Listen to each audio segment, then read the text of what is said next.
तो last time sheet number 24 कर रहे थे, ये वाले क्वेश्चन हमने ऑलरेडी कर लिए थे, ये वाले लास्ट टाइम किए। इसका एक क्वेश्चन पेंडिंग था, ये वाला जो आज हमने कर लिया, याद है, यू फॉर एनर्जी है और इक्विलिब्रियम वाला क्वेश्चन है, तो रेज टू पावर 1/6 वाला आज हमने कर लिया। इसके बाद ये क्वेश्चन क्या किया हुआ है, अगर किया हुआ है तो इसका आंसर क्या है?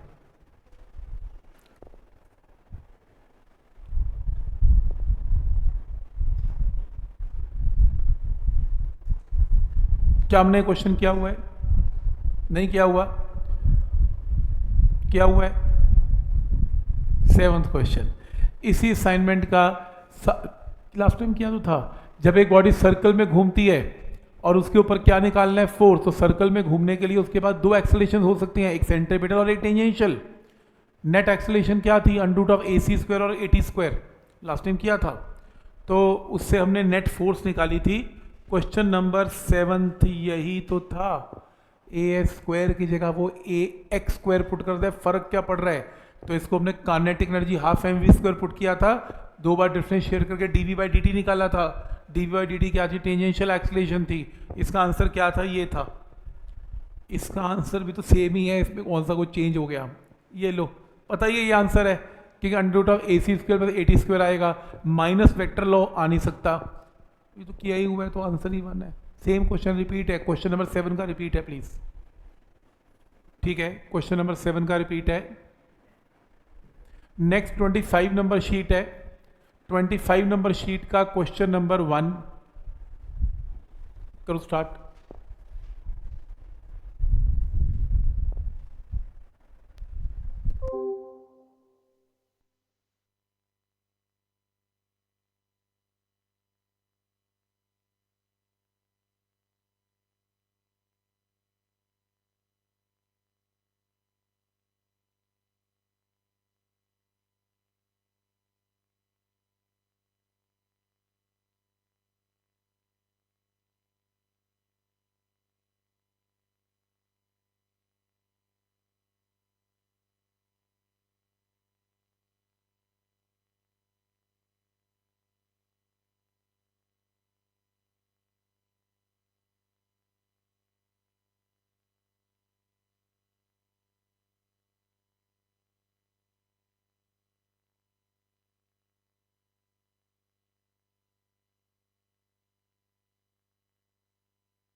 है और फोर्स की वैल्यू वेरिएबल फोर्स है, तो वर्क डन कैसे निकलेगा? Bye integration. किया हुआ है हमने एनसीईआरटी के अंदर ऐसा। तो एफ डी एक्स की इंटीग्रेशन करनी है, कहाँ से कहाँ तक? 0 से लेके 2 तक। इसे ओपन करना, integration of first term, integration of second term, constant बाहर आ गया, एक्स स्क्वायर के इंटीग्रेशन x³/3, x की x²/2, लिमिट पुट करके आंसर। और ऐसे फिर सेकेंड क्वेश्चन ट्राई करें प्लीज। Next question.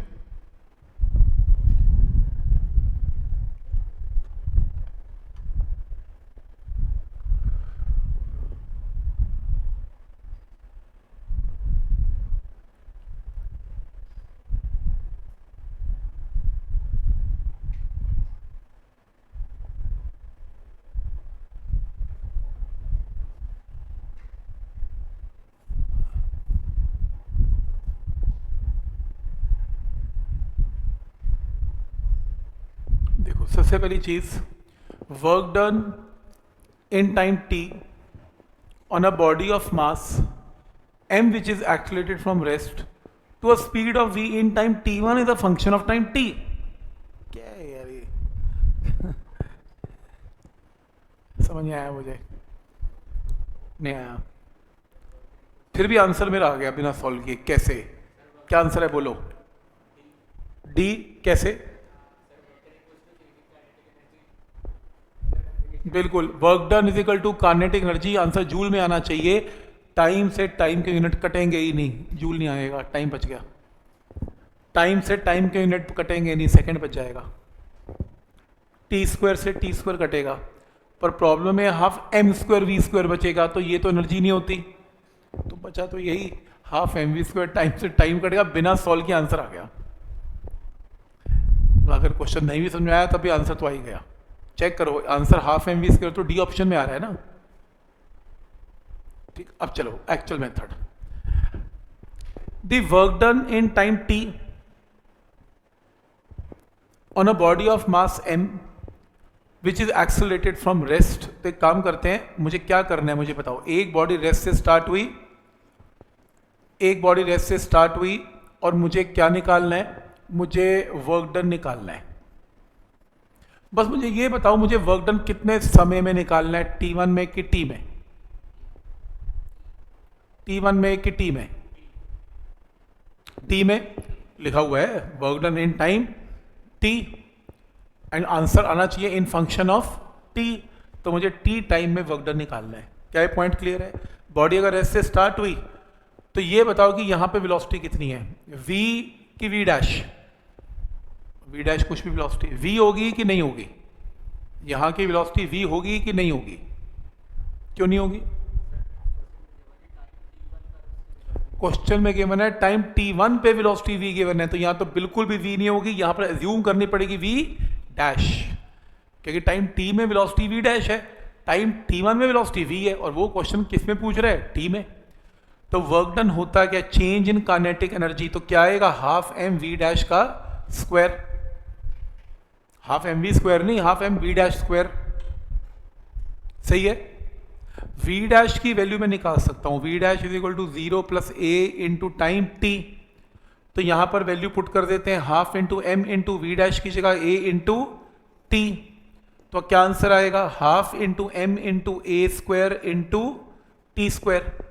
तो वर्क डन की वैल्यू क्या आएगी? Half into m into a square into t square. Right. Problem है कि अपने को ए नहीं पता, पर अपने को एक हिंट पता है। क्या हिंट पता है? कि अगर एक बॉडी रेस्ट से स्टार्ट होती है और वेलोसिटी v एक्वायर करती है इन टाइम t1, तो v is equal to 0 plus a into t1। यहां से a की वैल्यू क्या है? v upon t1। उठा के पुट कर दो, आंसर आ गया। ऐसे है ये क्वेश्चन, घुमाया हुआ है थोड़ा सा क्वेश्चन। पॉइंट समझ में आ रहा है यहां तक? t1 टाइम में वेलोसिटी v पता है, तो यहां से a आ गया। t टाइम में वर्क डन निकालना है, तो v डैश आ गया। तो v डैश को 80 पुट कर दिया, a की वैल्यू यहां से यहां सब्स्टिट्यूट कर दिया, आंसर आ गया।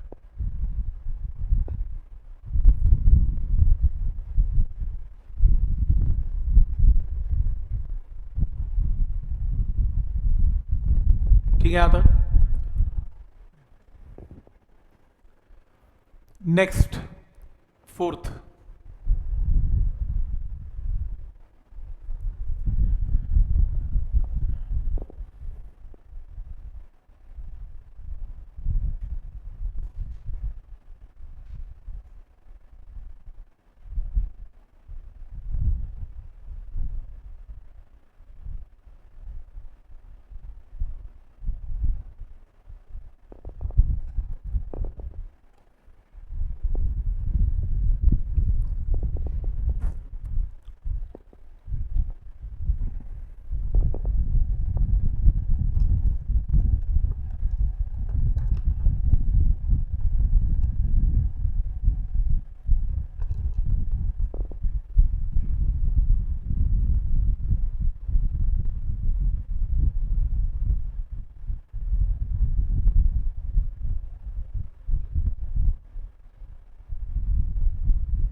देखो क्या क्वेश्चन है, 5 kg की ब्रिक है, ईंट है, ठीक है, कैसे पड़ी हुई है, 5 kg की ब्रिक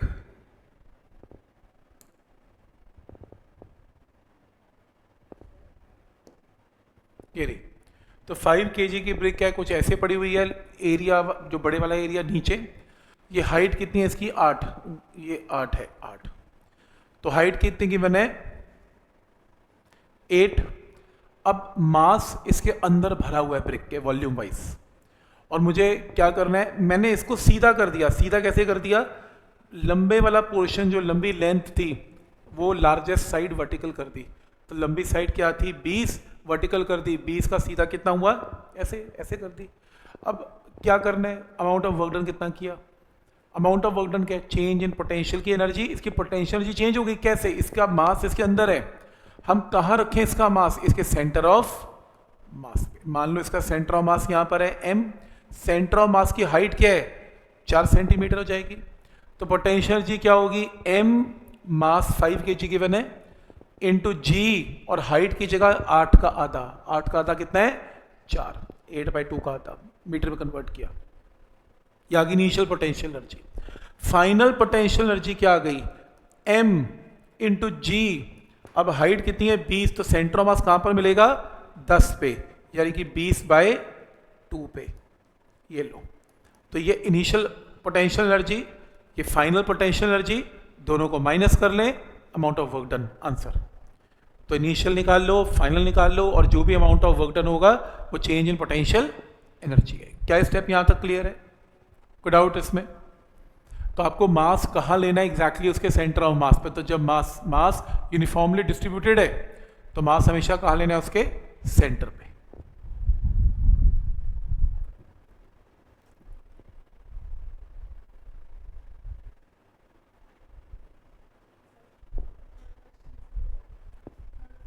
जान के छोड़ा है, एक्चुअली वो इजी है ना, तो रिपीट नहीं कर रहे ना, आज सब सिंगल टाइप के क्वेश्चन करेंगे बस, जो थोड़े अलग अलग है, ठीक है।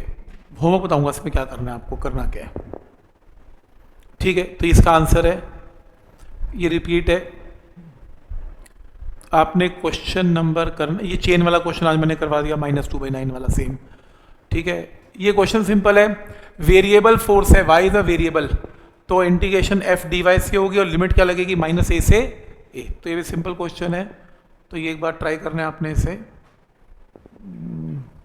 ये आज हमने कर लिया क्वेश्चन x की पावर 12 और 6 वाला, ये question 12th।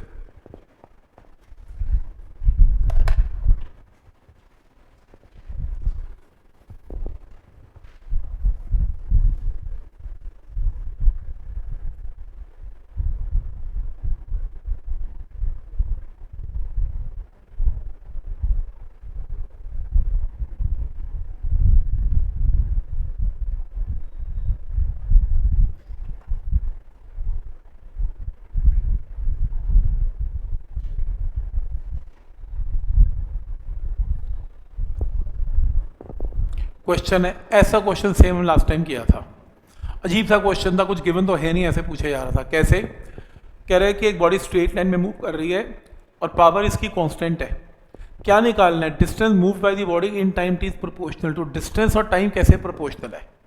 Last lecture check कर लो, हमने सेम क्वेश्चन ये किया था, वेलोसिटी और डिस्टेंस कैसे प्रोपोर्शनल है, तो आंसर था जो वेलोसिटी है directly proportional to distance raise to power 1/3। और मैंने कैसे करवाया था, ऐसे करवाया था कि अगर पावर कांस्टेंट है तो स्टार्ट कहाँ से करना है, F into V, force into velocity, फिर फोर्स को क्या लिखना है, mass into acceleration, that is dv/dt, फिर उसके बाद v वाली टर्म्स एक तरफ, यानी कि v इंटू dv/dt एक तरफ, p/m एक तरफ।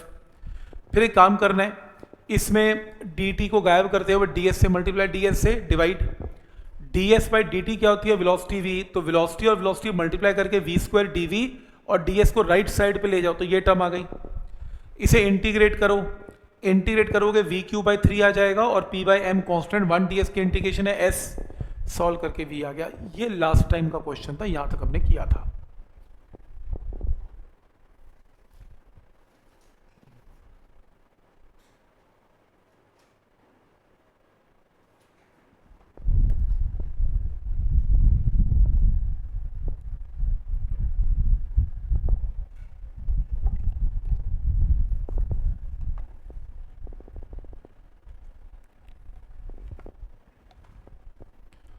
ठीक है यहाँ तक? तो ये पॉइंट्स को समझ में आ रहा है वी और एस का रिलेशन। अब नेक्स्ट है, प्रॉब्लम ये है कि अपने को वी पूछा नहीं है, अपने को तो डिस्टेंस पूछा है टाइम के साथ कैसे रिलेटेड है। ये तो काइनेमेटिक्स की प्रॉब्लम है। वी से एस कैसे निकलता है? वी को अगले स्टेप में क्या लिखेंगे? वी को अगले स्टेप में D S by D T. Check कर रहे हो? अगला स्टेप वी को क्या लिखेंगे? D S by D T. ठीक, बाकी सब कुछ एज इट इज। एस की पावर 1/3 को बाहर निकाल लिया, यहां से cross multiply D S by D T. देखो ना, ये अपने को क्वेश्चन प्रोपोर्शनैलिटी में देना है, कौन किसके प्रोपोर्शनल है। तो ये भी कांस्टेंट, ये भी कांस्टेंट, ये भी कांस्टेंट, इस पूरे कांस्टेंट का नाम ही के लिख दिया ताकि थोड़ा एक्सप्रेशन छोटा हो जाए। अब इसमें क्या किया, एस वाली फैमिली एक तरफ, टाइम वाली एक फैमिली एक तरफ, इसको इंटीग्रेट किया। एस की पावर -1/3 की इंटीग्रेशन की एस की पावर 2/3/2/3 इज इक्वल टू के टी। तो एस की पावर 2/3 प्रोपोर्शनल टू टी, तो 2/3 राइट साइड पे जाएगा, क्या बनेगा? 3/2। ना अपने को 2/3 चाहिए ना के चाहिए, अपने को तो प्रोपोर्शनैलिटी देना है। तो आंसर आ गया। चाहो तो एक स्टैंडर्ड रिजल्ट भी याद कर सकते हो इसका। इस टाइप की प्रॉब्लम में जो वेलोसिटी है वो एस के डायरेक्ट रेज टू पावर 1/3 के प्रोपोर्शनल है, और जो डिस्टेंस है वो टी रेज टू पावर 3/2 के प्रोपोर्शनल है। क्योंकि स्टैंडर्ड क्वेश्चन है, ये कोई नया क्वेश्चन नहीं है कि चेंज होकर नहीं आता, स्टैंडर्ड सा क्वेश्चन है ये। लेकिन देखो मैंने कैसे किया हुआ बता देता हूँ, मेरे को कुछ नहीं आते ये स्टेप्स, सब काइनेमेटिक्स है। देखी जाएगी वाला क्वेश्चन है ये। पहला ही स्टेप याद कर सकते हो, power is force into velocity, force is mass into acceleration. बाकी पेपर में देखेंगे, कुछ तो निकाल ही लेंगे। ये ऐसा क्वेश्चन है, मैंने याद नहीं किया हुआ, मैंने बस इतने पहले स्टेप समझा हुआ, उसके बाद देखेंगे जब होएगा। ऐसा है, बट पॉइंट समझ में आ रहा है यहाँ तक कि क्या इसका लॉजिक कैसे है।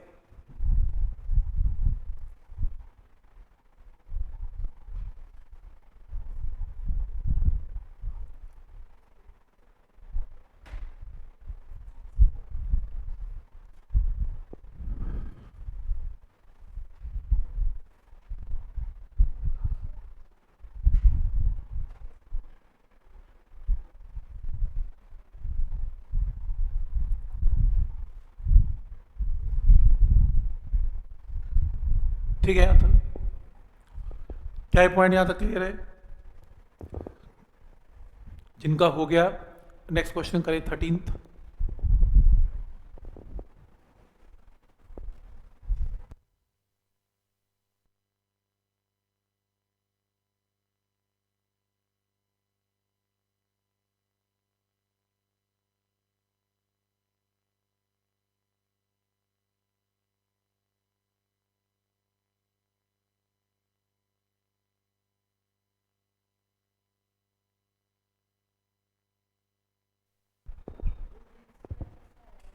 D S by D T V V into V square ऐसे आया।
पार्टिकल जिसका मास m है, किस में घूम रहा है? सर्कल में। क्या निकालना है? पावर निकालनी है। मुझे एक बात बताओ, जब एक पार्टिकल सर्कल में घूमेगा तो उसके बाद दो एक्सेलरेशन हो सकती हैं, एक टेंजेंशियल और एक सेंट्रीपिटल। तो फोर्सेस भी दो हो सकती हैं, टेंजेंशियल फोर्स और सेंट्रीपिटल फोर्स। वेलोसिटी कैसे होती है? टेंजेंशियल होती है। तो अगर मैं पावर निकाल लूं ड्यू टू सेंट्रीपिटल, पावर का फॉर्मूला होता है F vector dot V vector, vector form में। तो सेंट्रीपिटल में फोर्स क्या ली जाएगी? सेंट्रीपिटल। सेंट्रीपिटल फोर्स और वेलोसिटी में एंगल हमेशा क्या बनेगा? 90। तो डॉट प्रोडक्ट 0, इसलिए सेंट्रीपिटल फोर्स की पावर हमेशा 0। वर्क पर एनर्जी का पहला टॉपिक था कि सर्कल में घुमाने में अमाउंट ऑफ वर्क डन क्या होता है? सेंट्रीपिटल फोर्स का 0। सेंट्रीपिटल फोर्स कोई काम करती नहीं है, उसका वर्क डन क्या लिया जाता है? 0। तो पावर भी क्या होगी? 0। क्लियर है यहां तक? और उसी तरीके से पावर टेंजेंशियल की क्या होगी? टेंजेंशियल फोर्स इनटू वेलोसिटी, क्योंकि टेंजेंट फोर्स और वेलोसिटी में एंगल क्या है? 0। फोर्स और वेलोसिटी में एंगल 0, तो पावर क्या होगा? P F into V into cos 0, cos 0 is 1। तो यानी कि यहाँ पर सेंट्रीपिटल की पावर तो 0 होगी, टेंजेंशियल की पावर होगी, टोटल पावर क्या होगी? इन दोनों को क्या कर दें? ऐड कर देते हैं। तो एक काम करते हैं, अपन पहले टेंजेंशियल फोर्स निकालते हैं। टेंजेंशियल फोर्स निकालने का तरीका dv/dt। टेंजेंशियल फोर्स क्या होती है? सॉरी, टेंजेंशियल एक्सीलरेशन क्या होती है? dv/dt। तो v कहाँ से आएगा? यहाँ से आएगा। आपको सेंट्रीपिटल एक्सीलरेशन की मैंने, सेंट्रीपिटल एक्सीलरेशन क्या होती है? v²/r। तो यहाँ से क्या आ गया? r लेके अंडर रूट लेके v की वैल्यू आ गई। पहला स्टेप क्लियर है, v कैसे आएगा? और v की वैल्यू टाइम के साथ क्या हो रही है? चेंज। पहला स्टेप सबको क्लियर है, v की वैल्यू आ गई इसमें।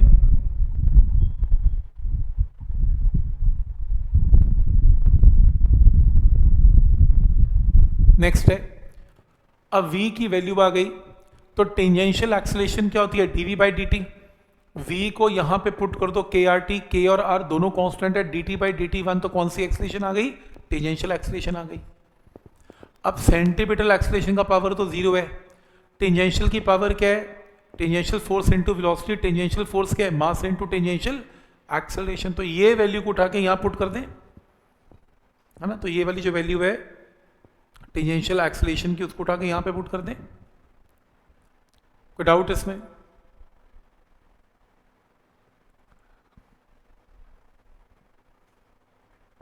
ठीक है, तो ये वैल्यू आ गई। और वेलोसिटी की वैल्यू ऑलरेडी हम नीचे निकाल चुके हैं, कितनी? krt। देख रहे हो, v निकाला था krt, तो इस v को उठा के वापस यहां पे पुट कर दिया krt। at की जगह kr, v की जगह krt, मल्टीप्लाई करो, पावर की वैल्यू आ गई, आंसर आ गया। पॉइंट समझ में आ रहा है कि कैसे इस क्वेश्चन को करना है? कुछ नहीं करना, फोर्स इनटू वेलोसिटी करना है बेसिकली।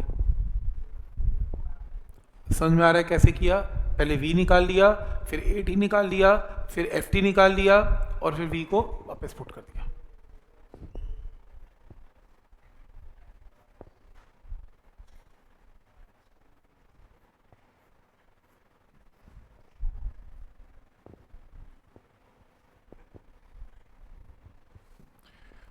ये आपके PYQs हैं जो प्रीवियस ईयर क्वेश्चन हैं, इनमें से कुछ क्वेश्चन ट्राई करते हैं। आपको दिखाता हूँ कि कैसे क्वेश्चन आए हुए हैं। कई लोगों ने ट्राई भी किए होंगे अपने घर पे, तो यहाँ से एक बार देखते हैं। जैसे क्वेश्चन नंबर 1, कोई शीट नहीं है, बस आंसर बोलो क्या है। इसकी 300 क्वेश्चन हैं और मेन 100 क्वेश्चन जो थोड़े मुश्किल डाउट्स आ सकते हैं मैंने रिकॉर्डिंग में सॉल्व किए हुए हैं। तो मैं आज उसको अपलोड करूँगा, तो आपने प्लीज़ उसको ओपन करना है। और क्वेश्चन करने का टाइम भी दिया हुआ है उसमें। क्वेश्चन ऐसे डिस्प्ले होगा, आपने ट्राई करना है, फिर मैंने हिंट दिया हुआ है, सॉल्व नहीं किया, हिंट दिया हुआ है। तो आप हिंट सुन के फिर क्वेश्चन ट्राई करेंगे, फिर नेक्स्ट क्वेश्चन, फिर नेक्स्ट। तो पूरी किताब को इस तरीके से करेंगे, ठीक है? मैं अपलोड करूँगा उसे। बहुत आसान क्वेश्चन है। ब्लॉक जिसका मास गिवन है, डिस्टेंस गिवन है, कोफिशिएंट ऑफ फ्रिक्शन गिवन है, वर्क डन बाय फ्रिक्शन निकालना है। तो force of friction into displacement, तो फोर्स ऑफ जरूरत ही नहीं है, फोर्स ऑफ फ्रिक्शन क्या है? Mu times normal reaction. Normal reaction क्या है? mg। तो म्यू टाइम्स mg, फ्रिक्शन आ गई, फ्रिक्शन को डिस्टेंस से मल्टीप्लाई, वर्क डन आ गया। Work done by friction negative against में पॉजिटिव कर दे, नेगेटिव मत बोल। फिर तो ऐसा कर लिया अगेंस्ट फ्रिक्शन, तूने अपनी फोर्स टुवर्ड्स अगेंस्ट फ्रिक्शन लगा दी, इसलिए पॉजिटिव कर दिया। इसका आंसर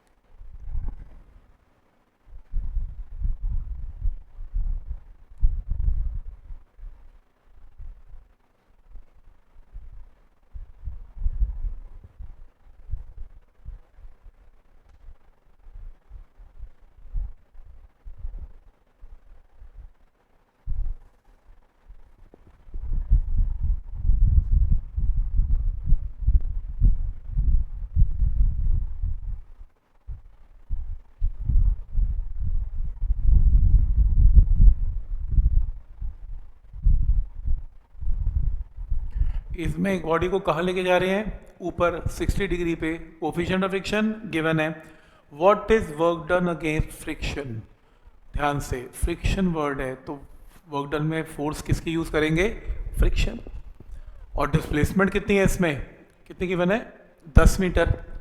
फोर्स ऑफ फ्रिक्शन क्या होती है, म्यू टाइम नॉर्मल रिएक्शन, और इंक्लाइन प्लेन में नॉर्मल रिएक्शन क्या होता है, एम जी कॉस थीटा। तो रूल नंबर 1, सबसे पहले mu times M G cos theta से निकलेगी फ्रिक्शन। फिर फोर्स ऑफ फ्रिक्शन के अंदर क्या होगा, फोर्स ऑफ फ्रिक्शन में force of friction into distance into cos 180 answer. Method समझ में आ रहा है। इसमें 10 न्यूटन का कोई काम नहीं है, जो अप्लाइड फोर्स है वो पूछी नहीं, क्योंकि वर्क डन फ्रिक्शन का पूछा, तो फोर्स वर्क डन में किसकी लेंगे, फ्रिक्शन की लेंगे। तो वर्क डन में फोर्स किसकी लेंगे, फ्रिक्शन में लेंगे। क्या ये पॉइंट यहां तक क्लियर है, कोई डाउट इसमें, ठीक।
जरूरत नहीं है इंटीग्रेशन की इसमें, नहीं मन तो कर रहा है कि वेरिएबल है।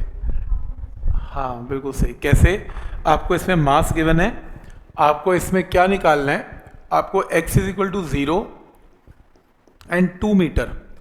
तो जब आप 0 पुट करते हो तो इनिशियल वेलोसिटी क्या आती है, 4, और जब आप पुट करते हो 2 मीटर तो आंसर क्या आता है, 16। और वर्क डन सबको पता है क्या होता है, change in kinetic energy, half M we square, half M V initial square. चलो पुट करो, एम पुट करो, वी आई और वी एफ आप निकाल चुके हो आंसर। तो आपको कुछ नहीं करना, आपको वेलोसिटीज निकालनी है 2 पॉइंट्स पर, और चेंज इन काइनेटिक एनर्जी आपका क्या, अमाउंट ऑफ वर्क डन।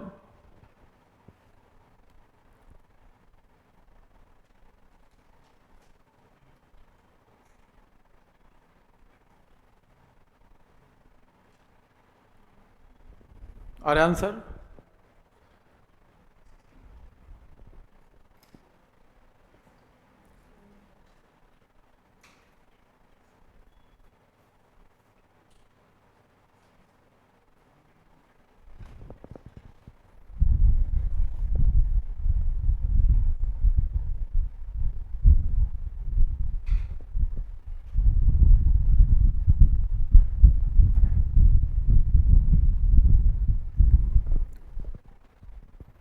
ठीक है, यहाँ तक कोई डाउट इसमें?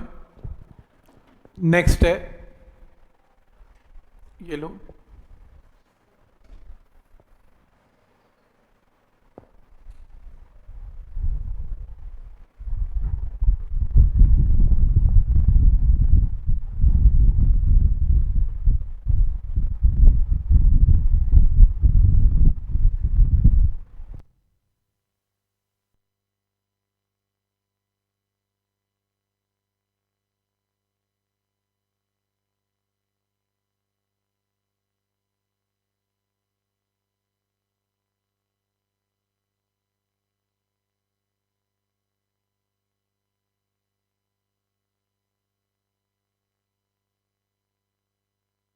ने आपको बताना है कि चार फिगर में किसका वर्क डन ज्यादा, किसका कम। रूल नंबर 1, वर्क डन निकलता कैसे है? Area under the graph.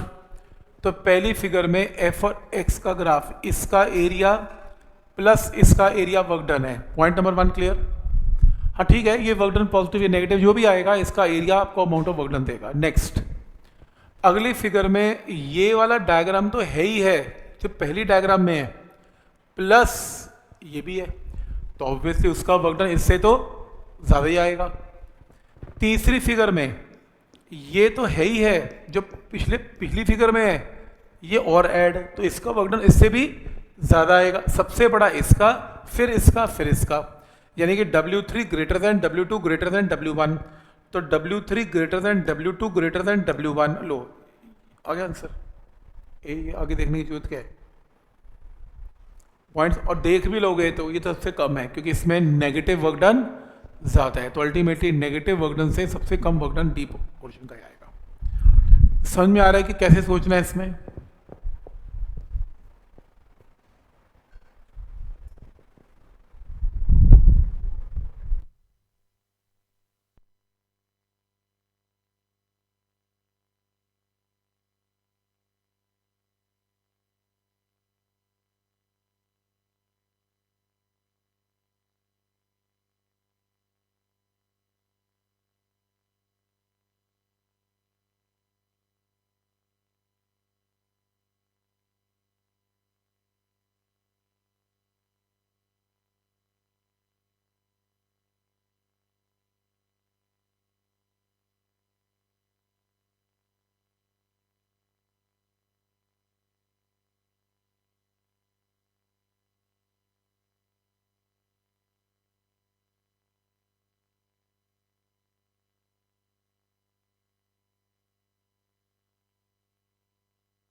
हमने ऐसा किया, एक ब्लॉक है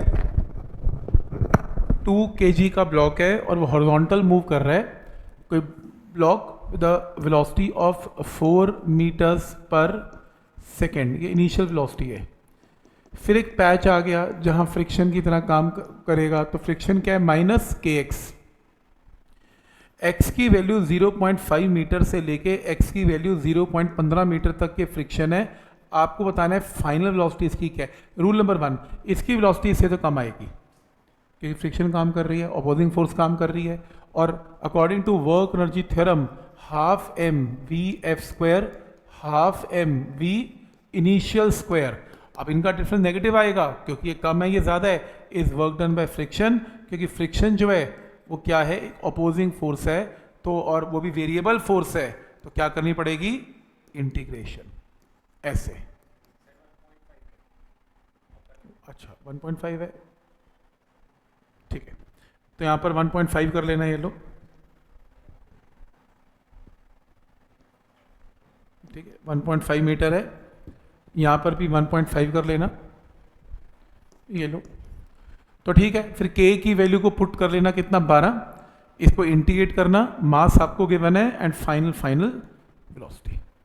तो मिलता जुलता क्वेश्चन हमने किया हुआ है ऐसा। तो आप ये चीज़ देखो यार, वो एनसीईआरटी के प्रॉब्लम उठा के डाल रहा है ये, ठीक। तो बेसिक क्वेश्चन तो वैसे ही है ना, जैसे हम नॉर्मल कर रहे हैं। पॉइंट समझ में आ रहा है कि क्या रूल है इसमें। तो यहाँ से इंटीग्रेट करना और अपना आंसर निकालना।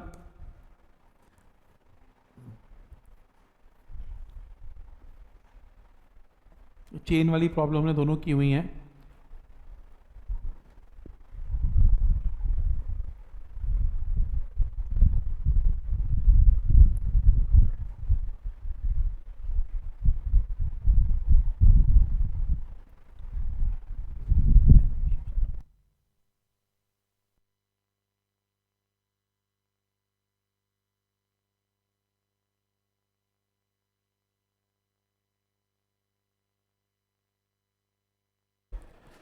Electric field intensity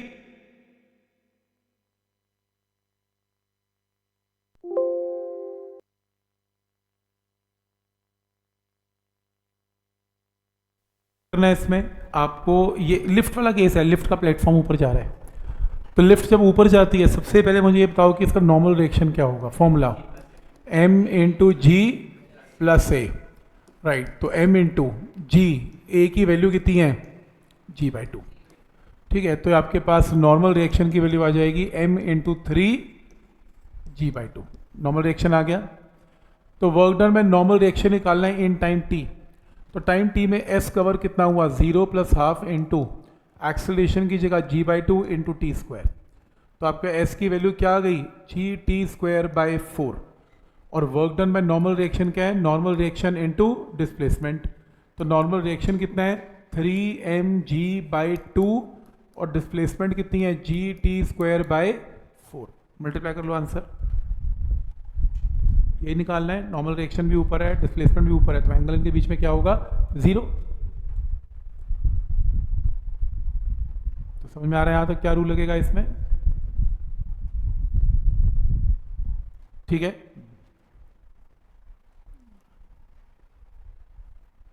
same bar bar question I जा रहा है, वेरिएबल फोर्स है और वर्क डन निकालना है बाय डिस्टेंस ऑफ L, 0 से L इंटीग्रेट कर देना, सेम क्वेश्चन है।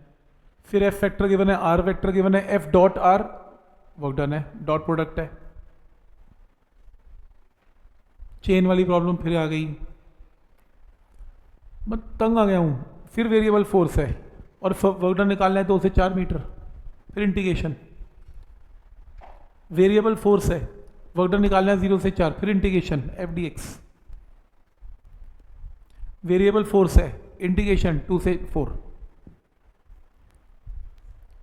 फोर्स पोजीशन वेक्टर गिवन है, f वेक्टर गिवन है, वर्क डन निकालना है, तो r2 vector minus r1 vector आपका s वेक्टर, फिर f vector dot s vector work done. ये वेक्टर के अंदर किया था ऐसा क्वेश्चन हमने, 2 पोजीशन वेक्टर को माइनस करके पहले s डिस्प्लेसमेंट वेक्टर निकलता है, फिर डॉट प्रोडक्ट है, फिर वेरिएबल फोर्स है, लिमिट लगानी है। क्या करेगा 300 क्वेश्चन इसमें, बताओ, कुछ करना ही नहीं है इसमें। ये लो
ये आपके पास एक स्ट्रेट लाइन है, मान लो ये एक रास्ता है, ठीक है, एक रास्ता है और एक स्ट्रेट लाइन है, और इसके ऊपर कोई भी एक, लेट अस सपोज कोई कार है, ये मूव करती है, दिस इज अ कार जो मूव कर रही है, ठीक। और मैंने आपको ये बताया कि इस कार ने जो डिस्प्लेसमेंट कवर की यहां से यहां तक कोई डिस्टेंस,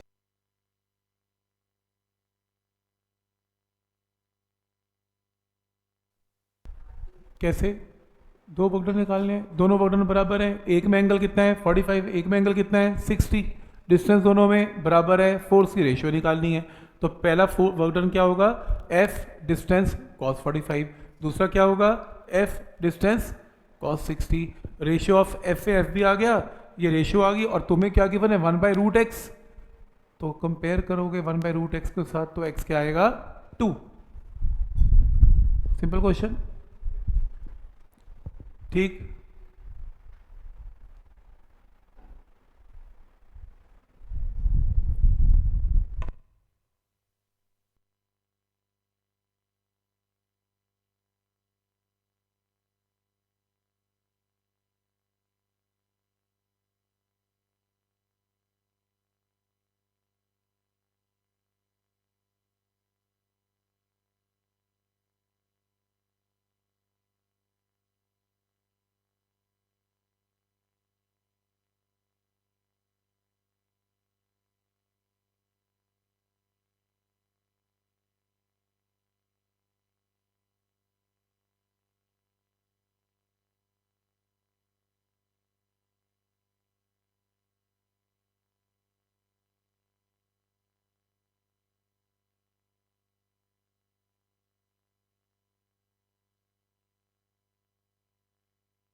बॉल है और जो मास इसका गिवन है, और कैसे कर रहे हैं, इसमें एक बॉलिंग मशीन है और क्या कर रहा है कि बॉल जो है 20 मीटर ऊपर जाती है, 20 मीटर ऊपर जाती है 150।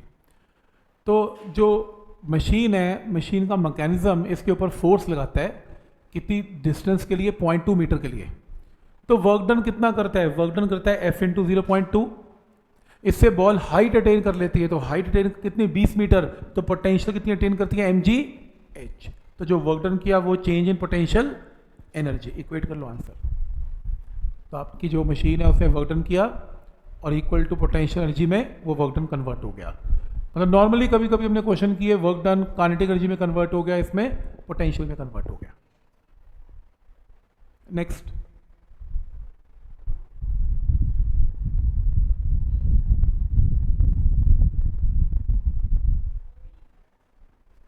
कैसे कैसे कॉमन है, 40% भी तो है।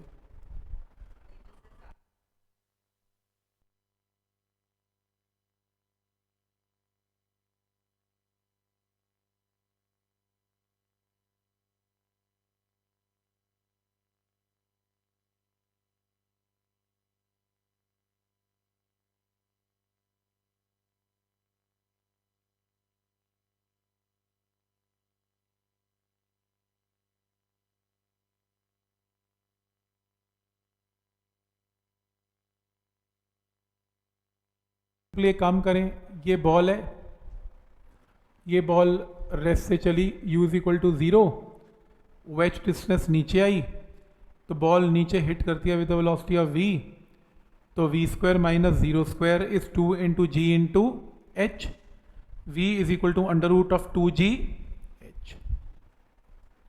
एक आंसर आ गया, कितनी वेलोसिटी से हिट किया, √2gh। ये हो नहीं सकता, ये हो नहीं सकता, ये रहा। और h हाइट के बाद वो कितनी हाइट अटेन कर गई, h/2, तो आधी एनर्जी लॉस हो गई, आधी कितनी हुई, 50%, डन हो गया, बी ऑप्शन सही है। नेक्स्ट,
क्या निकालना क्या है आपको, ये क्वेश्चन में गिवन है कि इसकी वेलोसिटी यहाँ से 0 और यहाँ वेलोसिटी निकालनी है और बॉडी किस में घूमे, इन अ सर्कल, क्या करूँ,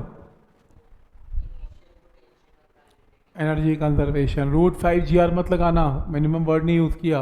और जब भी कोई बॉडी सर्कल में घूमती है तो initial sum of potential and kinetic यहाँ पे और यहाँ पर विल रिमेन सेम, ऐसे।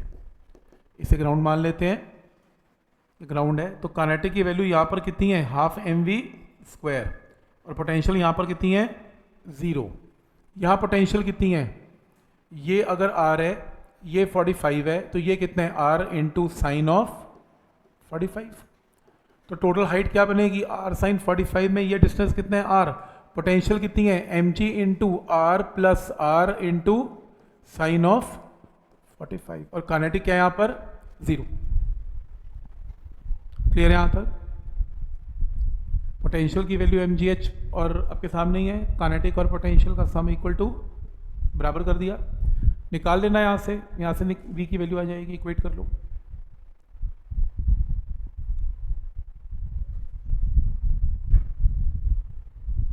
आ रहा है, समझ में आ रहा है, v आएगा इसमें, चेक करो। याद करो ये भी सिखाया था, वर्टिकल मोशन में जब एक वेलोसिटी गिवन और दूसरी निकालनी हो सर्कुलर मोशन में, तो एनर्जी कंजर्वेशन।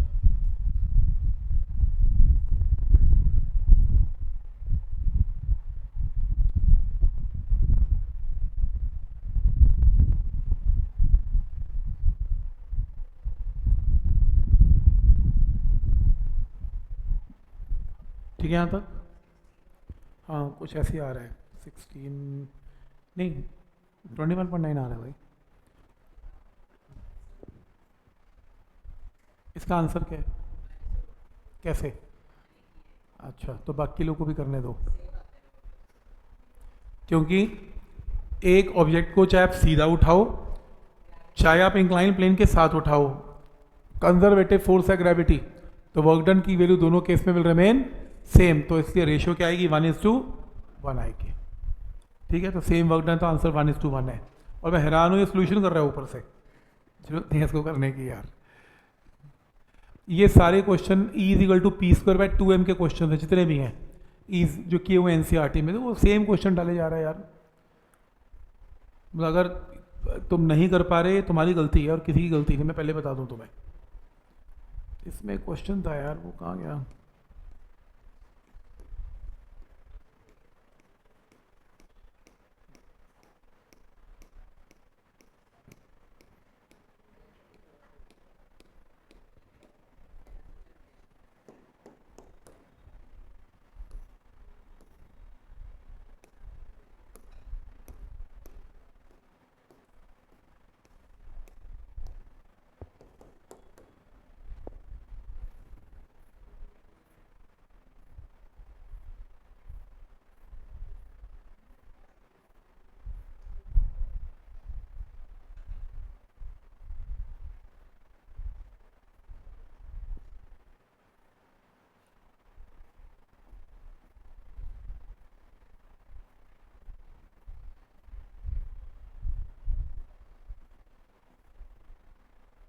ऐसे क्वेश्चन बहुत आते हैं।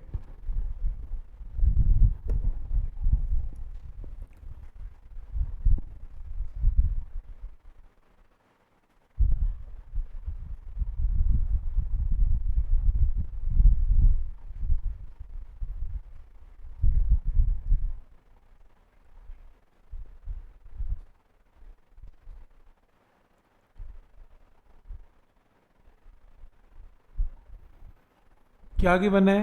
Potential energy